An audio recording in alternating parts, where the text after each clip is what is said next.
How's it going today, guys? This is David once again from My View, My World, and on this episode I'm talking about the plains of Eidolon. So if you like what you see, don't forget to like, comment, and subscribe, and also check me out on Instagram and on Twitter at MyView1914, and you can follow me on Facebook at MyView_MyWorld.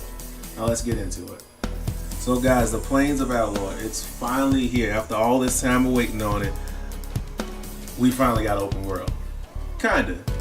As you see on the beginning of the episode, you see where you can go to the, you have to go to Earth, and there's a relay that you jump on, and it brings you to this little opening cinematics right here, which is actually pretty nice. I actually kind of like that. What is this episode exactly? It's not exact. It's kind of a review on it. This is just really my general thoughts after playing it for a little bit. I haven't dove too deep into the game yet. I only played it for probably about 30-40 minutes. But I mean, as you can see, the world looks really nice. I mean, it's pretty expansive. This is just, like I said, the opening cinematics from it. I think they had this at I saw this on some press conference when they were talking about the game, or maybe there have been some reviews I saw on YouTube. But it's cool that the first time you come to the board, they open it up for you so you can see exactly how big everything is. But as you notice, it's actually glitching a little bit. There's some little pauses, some little shakes in the video, or anything like that. I'm guessing that's because of the way the server works. I mean, that's probably when I logged into this one, it said busy. So apparently, everybody who's playing just about is playing on this board, or on this server. So just take that into account for when you are playing. You might get a little bit of lag, as you can see up here. But I mean, for the most part, as you're gonna see, I'm gonna stop moving around a little bit. Your movement is actually pretty good. It feels just like any other board that you're on, except it's just really open. And I mean, when you're on Earth on a couple of levels, when you're going through the forest and stuff, you can see how expansive they can make the worlds. And from here, you can see how big everything is. As you can see, I'm messing up a little bit because I'm keep pressing the L2 button, thinking like I'm out in the real world in the game. On there, that slow, it pulls up your aim, so, that's me just trying to do a little aim glide trick, but, you can't do that right here. Well, I'm just rambling right now. Let me get back into it. So, as you can see, they got the computer AI there up here. They don't really pay too much attention to you. I mean, in certain parts, they'll say something to you, like they'll look your way when you walk by them or anything like that. But for the most part, they just kind of just stand there and just taking up space. Now, let me see. What else I want to talk about with this?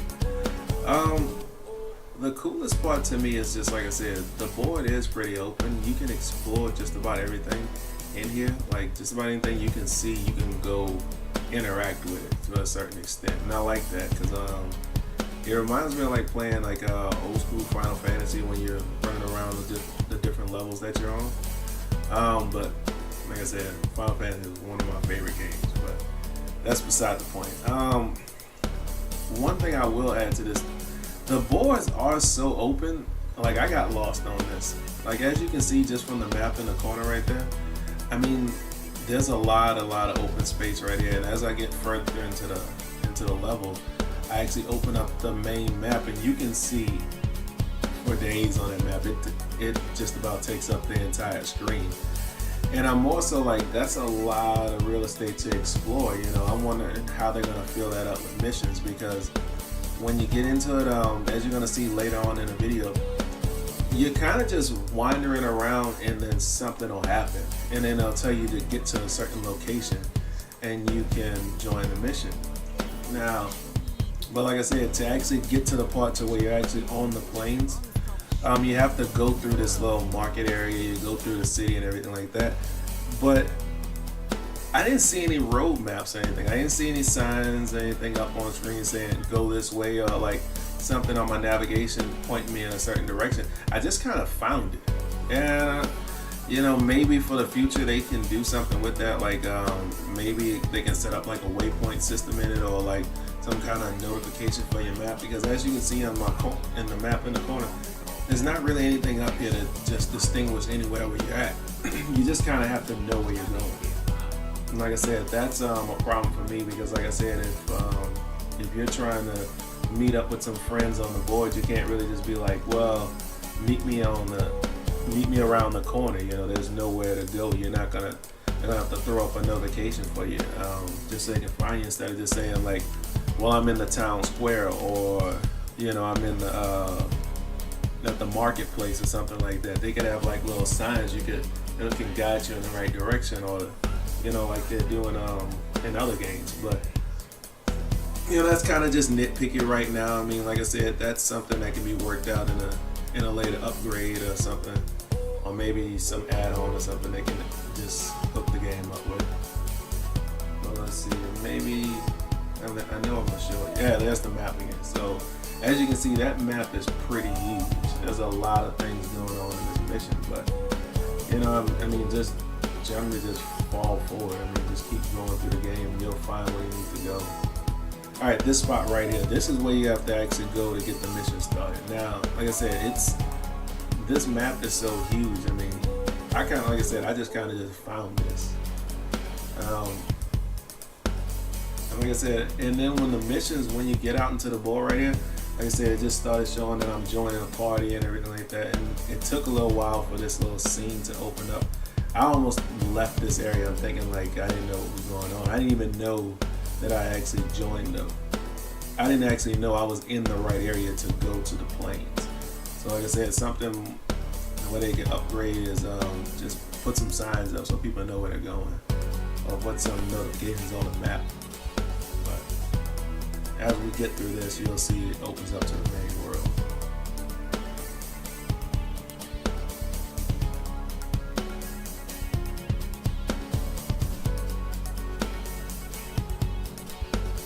See, like I said, I'm looking at my map. I mean, I'm looking at my menu system. It says I'm in a party with people, but I mean, like I said, it's not doing anything right now. I guess that's the sign to tell you that that's the planes going that way, like the planes of Avalon. I mean, planes of Eidolon. It's so crazy. See, everything's just switching over, but you know, it's not really going that fast. You know, like I said, it just took a while for that to load up, but I didn't even know that, you know, that I was going out into the world. I mean, the game just kind of popped up and just, all right, now I'm going. But all right, so this right here. This is the actual planes that the whole game is built up on. You know, this way you're gonna come running around and exploring, and just missions will happen. And an interesting piece of information for this. So I would suggest if you're on this, try to find a server that's not too busy. The one I was on was really, really busy, and at the end, I was just about to leave the planes, and then the game just glitched, and all my progress was lost. So I mean, I didn't even gain anything from all that.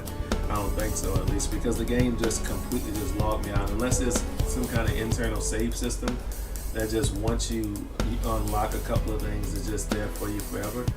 But I don't even know. I'm just assuming it's all gone at this point.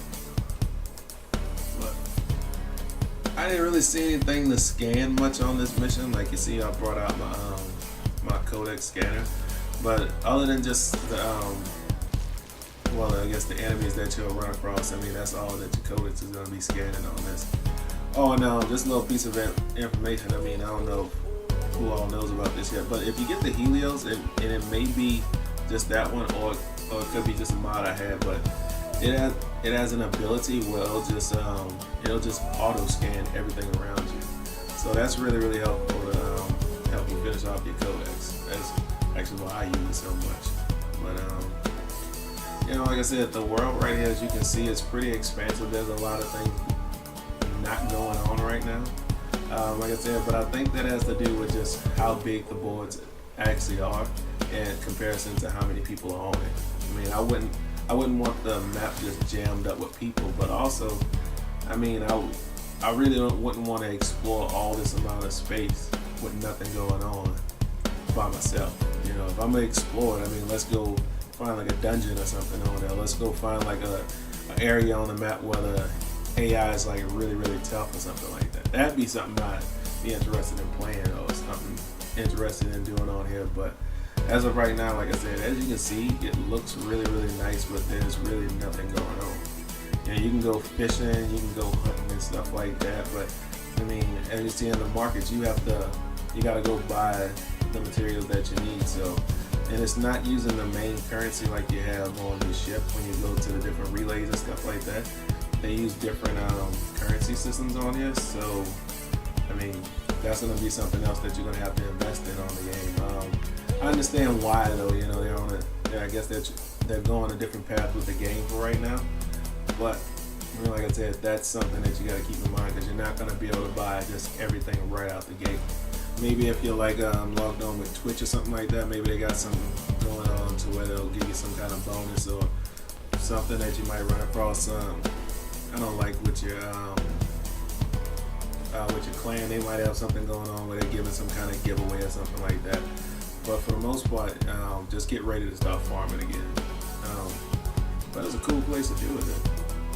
All right, so now you see I'm actually running across some of the enemies, some more of them. They just kind of, most of like they just camped out right there. I don't know how to explain that. I'm like, why are they just standing there? So I'm just like, fuck it, I'm gonna kill them all. And then like I said, all right, so now you see there's a mission popping up in find the Grenier cache. You have 2 minutes and 33 seconds to find it. So I see how the indicator just changed, recover all caches. Now that means I'm in once you get in this little radius right here, you can once you get in that little radius, it'll start the mission. So that's where everything's gonna be going on at. So like I said, it doesn't really tell you anything. It just kind of just throws it up there for you to just, here's the mission, like let's go figure out what to do, you know. Unlike when you go on the ship and you go into the mission, the whole little menu pops up and you get to read a little info on it so you can decide if you want to take on that mission or not. This one, it just kind of just puts a little radio up there and starts, your little AI just comes up, starts talking to you and let you know it's time to go, like, get to this point and decide if you want to take the mission or not. But I mean, other than that tidbit right there, I mean, that's what I say they should improve upon in the future. Maybe like there should be some kind of like drop down where to just tell you like these are the active missions that's available right now, and you can decide if you want to go to them, or something to where you can just go to a certain area and be like, all right, a mission is going to be happening right here. But I'm pretty sure that's something that could be coming for the future. But I mean, right now this is just this came out today. So you know, there's still some improvements they gotta make to it, but for the most part, I like it. I would suggest checking it out. You know, you might run across you're gonna run across some new things on the game that's gonna allow you to upgrade your Warframe. There's some new materials, some new upgrades. There's just all kind of stuff here that you're gonna need for the future of the game as you evolve your character. And then also, it's pretty cool. So as you see, we finished that mission. We got the endo, and we got some points. I forgot what that was called. I didn't read that all the way, but whatever. But you know, you get a couple of missions like that. You get some points for that. But like I said, unless it auto saves right here, all this information from this is just gone. Because like I said, the game crashed on me, so it's gonna be me just running around the board a little bit, and you can just see how the game looks and how it is when you're attacking some enemies. But other than that, that's just my basic review of the game so far. I mean, there is more to come in the future as I play this, and you know, as we play this together. But other than that, thanks for watching.